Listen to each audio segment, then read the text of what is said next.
Vamos seguir um pouco adiante, Lu? Então, ali a gente falou um pouco sobre os rumores. O que é que a gente tem no estabelecimento desses rumores? A configuração de redes que são praticamente invisíveis, né, como a gente falou.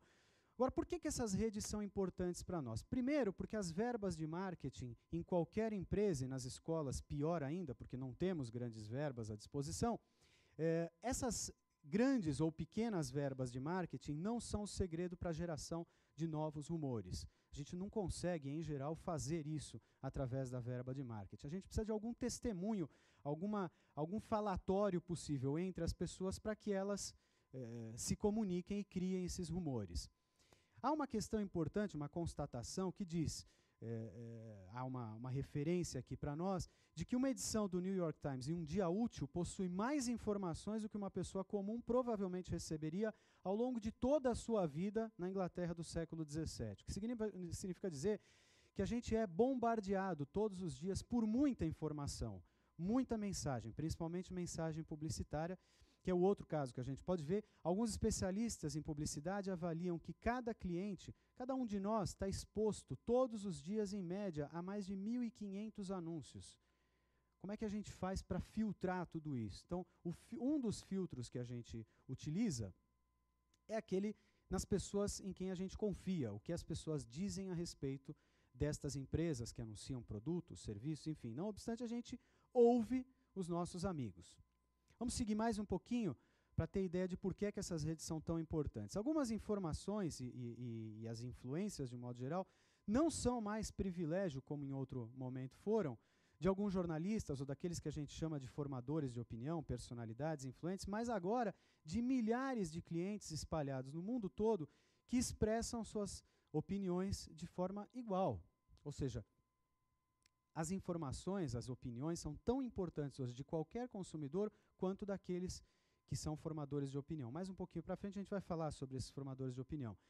Dinheiro pode ser bastante útil dentro da comunicação boca a boca, mas se você conseguir se enraizar alguma experiência dentro dos seus usuários, melhor ainda. Alguns exemplos disso a gente viu na criação, né, na formação que tem a internet, a importância que teve para alguns desses sites, como o ICQ, o Hotmail, o eBay e tantos outros. Eles são filhos desta comunicação em massa e aprenderam rapidamente com isso.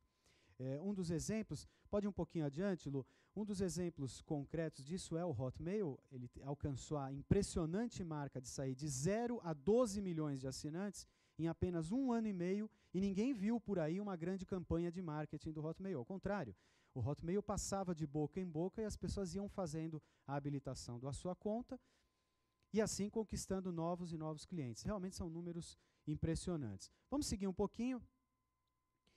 Algumas naturezas de produto dentro dessas redes têm uma tendência a se desenvolver mais rapidamente. Como é que são esses produtos e como é que eles funcionam dentro do nosso negócio da área de educação?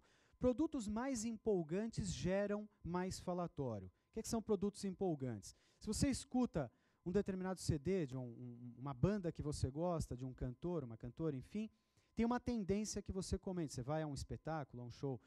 Se você lê um determinado livro ou assiste a um filme, a tendência natural é você comentar a respeito. Então, é normal que este seja um objeto empolgante e que cause falatório. Alguns produtos inovadores, aqueles que trazem alguma engenhoca ali de novidade, que expressam criatividade, que trazem um novo benefício que antes não era normal, com alguma engenhosidade, tem uma tendência a que as pessoas falem mais.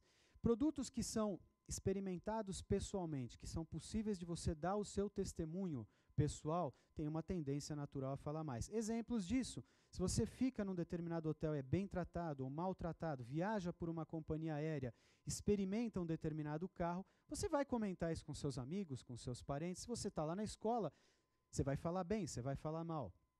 Produtos que você tem experiência pessoal são fortes dentro do boca a boca.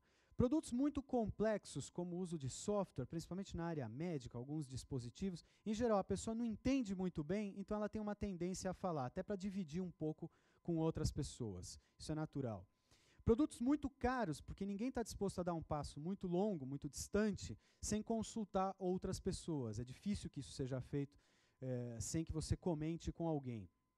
Por fim, alguns produtos visíveis, como roupas, mais concretos, celulares, se você não enxergar um determinado produto, concretamente tem mais dificuldade de falar. Essa é a má notícia para nós do mundo da educação. Porque, em geral, a educação você não pega, não é algo concreto, você não consegue visualizar. Pior ainda que não tem resultados imediatos, a não ser aqueles que estão próximos de vestibular, e aí você consegue materializar os resultados. Mas, em geral, todo o ensino básico, desde o início até o fim do ensino médio, tem uma tendência natural a que a gente só sinta resultado ao longo da vida, de repente 15, 20 anos depois do período escolar. Aí já é tarde demais para criar um boca a boca, criar um falatório. Então nós temos que criar formas de concretizar a nossa venda, de falar um pouco mais sobre algo de material, a gente vai falar um pouco sobre isso mais adiante, mas é muito importante que a gente tenha isso em mente, que essa é uma das dificuldades para nós. Vamos seguir um pouquinho mais, dando alguns exemplos aí para vocês também. Respeitar algumas idiosincrasias, alguns regionalismos é muito importante. Um desses exemplos que a gente daria diz respeito à localização. Se você for ao México e tentar abrir uma empresa para vender guias ou mapas de trânsito, de rua, provavelmente você vai falir, porque há uma coisa muito particular do México, algo bastante focado. As pessoas estão acostumadas a parar e perguntar para as outras na rua. Elas não fazem isso habitualmente consultando algum guia. Elas fazem isso através da consulta pública, seja na rua, antes de sair de casa, param num posto de gasolina, param em outro lugar, isso é natural para elas. Uma segunda questão importante e relevante para o nosso mundo da educação é a idade. Pessoas com menos idade têm uma tendência a falar mais, pessoas mais velhas têm até vergonha, são um pouco mais inibidas, têm uma tendência a falar menos. Então vai se gerar mais resultado de rumores, mais resultado no marketing boca a boca, quanto menor for a idade. Outra questão é a conectividade. Quanto mais você provocar situações em que as pessoas se conectem, se falem habitualmente, diretamente proporcional a isso será o movimento do falatório. Um desses exemplos colocados aqui é a empresa Cisco Systems.